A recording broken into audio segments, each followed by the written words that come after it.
ప్రశ్నించే స్వరాలు ఇప్పుడు పెరిగినాయి. రాబోయే రోజుల్లో చంద్రబాబు నాయుడు గారిని చొక్కా పట్టుకునే రోజులు కూడా దగ్గరలోకి వస్తాయి. రాబోయే రోజుల్లో ఆ తర్వాత వీళ్ళను తరిమి కొట్టే రోజులు కూడా దగ్గరలోనే ఉన్నాయి. వీళ్ళు చేసే పరిపాలనను చూసి ప్రజలు ఆ లెవెల్లో వెక్స్ అయిపోయి ఉన్న పరిస్థితులు ఈరోజు రాష్ట్రంలో ఉన్నాయి.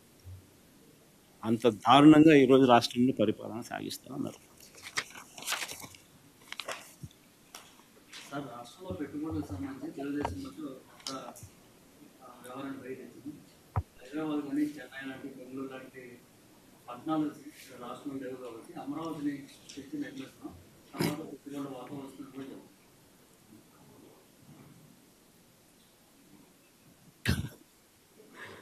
పెట్టుబడులు రావాలి అని అంటే రాష్ట్రం గురించి నువ్వు గొప్పగా చెప్పడం మొదలుపెట్టాలి. నువ్వంతటి నువ్వే ఎక్కడ పడితే అక్కడ రాష్ట్రంలో లేని పరిస్థితులను ఉన్నట్టుగా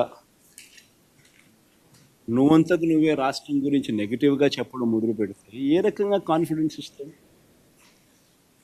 డావోస్ దగ్గర నుంచి నీతి ఆయోగ్ దాకా ఈయన స్టేట్మెంట్లు ఏ ఇన్నా చూడండి, రాష్ట్రంలో లేని పరిస్థితులు ఉన్నట్టుగా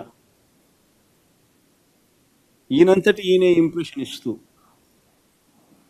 ప్లస్ పరిశ్రమలను అట్రాక్ట్ చేసే విధంగా ఈయన ఏ చర్య తీసుకుంటా ఉన్నాడు?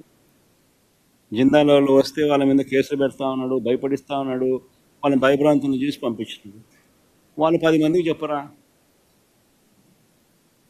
జిందాల్ లాంటి ఈ పరిస్థితి ఉంటే వాడు 10 మందికి వాళ్ళు 10 మందికి చెప్పరా వాళ్ళు రాష్ట్రంలో ఏ రకమైన పరిపాలన చేసినారు, చంద్రబాబు నాయుడు అనే వ్యక్తి ఎలాంటి వాడు అని?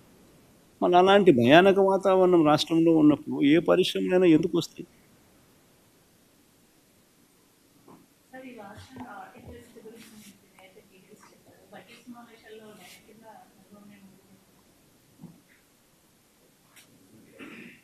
చంద్రబాబు నాయుడు గారు అనే వ్యక్తిని ఇంత ముందు కూడా ఎన్నోసార్లు చెప్పినా కదమ్మా.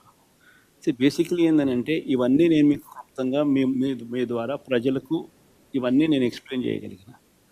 నాకు మినిమం ఇంత టైం పట్టిందా? నేనేమి నేను ఎవరిని మధ్యలో చంద్రబాబు నాయుడును అనవసరంగా తిట్టింది లేదు, అనవసరంగా మాట్లాడింది లేదు, రాజకీయ స్టేట్మెంట్లు కూడా మధ్యలో ఎక్కువ చేసింది ఏమీ లేదు. కానీ మినిమం అయితే ఈ మేరకు అయితే టైం కావాలి కదా. ఈ మేరకు మినిమం టైం నాకు ఇవ్వగలిగితే, ఈ మేరకు ప్రజెంటేషన్ మనం చేయగలిగితే, ఈ మేరకు ప్రజలకు అర్థమయ్యేట్టుగా మనం చెప్పగలుగుతాం. ఇది ఎప్పుడు జరుగుతుంది? ప్రతిపక్ష నాయకుడి కింద ప్రతిపక్షం అన్నది ఎన్ని సీట్లన్నా ఉండదు, పక్కన పెట్టమ్మా. ఉండేటి 2 పార్టీలు, ఒకటి అధికార పార్టీ, రెండోది ప్రతిపక్ష పార్టీ. సో ప్రతిపక్ష పార్టీని ప్రతిపక్ష పార్టీకి యాక్సెప్ట్ చేయడంలా. ఎందుకంటే యాక్సెప్ట్ చేస్తే ప్రతిపక్ష పార్టీకి ఒక నాయకుడు అనేవాడు ఉంటాడు కాబట్టి ఆయన ప్రతిపక్ష నాయకుడిగా యాక్సెప్ట్ చేయాల్సి వస్తుంది.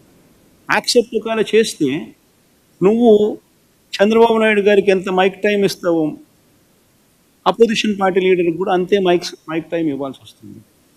అది ఇవ్వడం నీకు ఇష్టంలా కాబట్టి నువ్వు యాక్సెప్ట్ చేయడంలా. నువ్వు 175 మందిలో ఒక ఎమ్మెల్యేకి ఎంత సమయం ఇవ్వాలనో అంతే సమయం నీకు ఇస్తాను అని అంటే ఇవన్నీ ఎప్పుడు ప్రజలకు చెప్పగలుగుతాం? ఎలా చెప్పగలుగుతాం? చెప్పాలి అని అంటే ప్రజలకు మనం కమ్యూనికేట్ చేయగలగాలి అని అంటే చేసే పరిస్థితి వాళ్ళు క్రియేట్ చేయగలగాలి. అలా చేయడం వాళ్ళకి ఇష్టం లేదు కాబట్టి మీడియా ద్వారా మీ ద్వారా ప్రజలకు ఈ మెసేజ్లు కమ్యూనికేట్ చేస్తాము. Sir, JDU and TDP are key alliance partner of NDA. So what's your say that is there been any just ముఖ్యమంత్రి గారు పదే ఒక విషయం చెప్తున్నారు, జగన్ మళ్ళీ రావడానికి నమ్మకం లేదు కాబట్టి, ఎందుకంటే 40% ఓట్ షేర్ ఉంది కాబట్టి ఆ భయంతోనే పెట్టుబడి పెట్టేవాళ్ళు ఎవరు ముందుకు రావట్లేదు అని చెప్పి కూడా పదే ముఖ్యమంత్రి గారు చెప్తున్నారు. తెలుగుదేశం పార్టీ రాదని చెప్పి ప్రతి ఒక్కడు అంటున్నాడు స్వామి. ఒకసారి పోయి చూసుకోమని చెప్పాను పరిస్థితి ఏందో ఒకసారి. తెలుగుదేశం పార్టీ డిపాజిట్లు రావు నెక్స్ట్ ఎలక్షన్లో. ఆయన పరిస్థితి, ఆయన పాలన ఇలా ఉంది. నేను చెప్పిన దానిలో ఏది అవాస్తవాలు కాదు. సూపర్ 6 నీకు వస్తా అందా? కనీసం నీ ఇంట్లో అన్నా కనీసం నీ ఒక్కరికన్నా ఇస్తున్నాడా? మన సూపర్ 6లు లేవు, సూపర్ 7లు లేవు, చేసేదంతా అబద్ధాలు, చేసేదంతా మోసాలు ఉన్నప్పుడు ఎవడైనా ఎందుకు వేస్తాడు స్వామి ఓటు? సార్ నిన్న మీరు తెలంగాణ వ్యాఖ్యలు చేశారు జగన్ 2.0 చూడబోతున్నాను అంటే ఈ 2.0 ఎలా ఉంటుంది? 2.0 అయినా కానీ ఒకటి గుర్తుపెట్టుకోవాల్సింది, ఏదైనా కానీ పాలనలో విశ్వసనీయత ఉండాలి. ఒక మాట చెప్తే ఒక రాజకీయ నాయకుడు అది చేస్తాడు అన్న నమ్మకం ఉండాలి. That is called governance, that is called విలువలు, విశ్వసనీయత. ఈ రెండు ఉన్నప్పుడు పాలన అనేది ఆటోమేటిక్లీ బాగా ఉంటుంది. ఎస్, లాస్ట్ టైం నిన్న నా ప్రెఫరెన్స్లో I was mentioning more about కార్యకర్తలకు సంబంధించిన విషయం. ఎందుకంటే లాస్ట్ టైం మనం అధికారంలోకి వచ్చిన వెంటనే జూన్లో అధికారంలోకి వచ్చాం, మార్చ్లోనే కోవిడ్ వచ్చేసింది. సో ఆ తర్వాత 2.5 సంవత్సరము తీవ్ర రాష్ట్రంలో అసలు ఫోకస్ మొత్తము కోవిడ్ మేనేజ్మెంటు, రాష్ట్రానికి సంబంధించిన వనరులు మేనేజ్మెంటు, ప్రజల సంక్షేమము, సేఫ్టీ, వీటి గురించే టైం కేటాయింపులు చేయాల్సి వచ్చింది. సో ఈ నేపథ్యంలో కార్యకర్తలకు ఒక నాయకుడిగా, ఒక పార్టీ నాయకుడిగా, ఒక లీడర్గా, కార్యకర్తలకు ఒక తండ్రిగా చేయగలిగింది బహుశా నా దృష్టిలో నేను తక్కువ చేసినానని నాకు అనిపించింది. ఎందుకు అనిపించింది అని అంటే ఈరోజు వైఎస్ఆర్సీపీ కార్యకర్తలు ఈరోజు పడతా ఉన్న బాధలు చూసి, ఈరోజు చంద్రబాబు నాయుడు అనే వ్యక్తి వాళ్ళకు పెడతా ఉన్న కష్టాలను చూసి, నిజంగా వాళ్ళను చేస్తూ ఉన్న హెరాస్మెంట్ని చూసి, సో ఇవన్నీ చూసినాక వాళ్ళకు మంచి చేయాలి. వాళ్ళ మీద ఎవరైతే సులుం ప్రదర్శించినారో వాళ్ళందరికీ బుద్ధి రావాలి. పోలీస్ డ్రెస్ ఉంది కదా అని చెప్పి నీ ఇష్టం వచ్చినట్టుగా నిన్ను ఇల్లీగల్గా అరెస్ట్ చేయకూడదు. There's got to be some account of responsibility.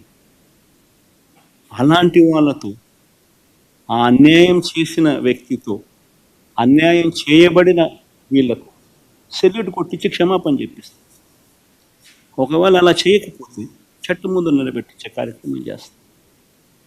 ఇలా ప్రతి ఒక్కరికి కూడా గవర్నమెంట్ అంటే మీకు తోడుగా ఉంటుంది అన్న నమ్మకం కలిగించే విధంగా ప్రతి అడుగు వేస్తాం. వైఎస్ఆర్సీపీ 2 పాలన కార్యకర్తలకు భరోసాగా ఉంటుందని మాత్రం ఖచ్చితంగా. Sir, you've talked about